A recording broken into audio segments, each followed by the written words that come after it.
పేరు తులసీశ్వర్ అండి, మాది పెడన. మేము 9 months హాస్పిటల్ గురించి తెలుసుకుని డాక్టర్ గారి దగ్గరికి వచ్చాము. డాక్టర్ గారు బాగా ట్రీట్మెంట్ చేస్తున్నారు, మాకు బేబీ కలుగుతారనే ఉద్దేశంతో మేము నమ్మి వచ్చాము. మా నమ్మకాన్ని వమ్ము చేయకోకుండా డాక్టర్ గారు మాకు 2 నెలలు మందులు అవి వాడిచ్చారు.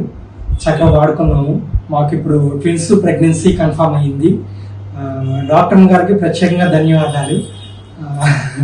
అదే రకంగా మన బేబీ కూడా గ్రోత్ అది బాగుంది. ఇప్పుడు స్కానింగ్కి వచ్చాము, చాలా బాగుంది. మాకు చాలా సంతోషంగా ఉందండి. 9 months హాస్పిటల్ డాక్టర్ గారు, డాక్టర్ సింధుమా మేడం గారు, ఆవిడకి ప్రత్యేకమైన ధన్యవాదాలు తెలియపరుచుకుంటున్నాను. మా యందుండి ఆ దేవుడు ఆవిడని చూపించి మాకు ప్రెగ్నెన్సీ కన్ఫర్మ్ చేసినందుకు ఆవిడకి సర్వదా రుణపడి ఉంటాం మేము.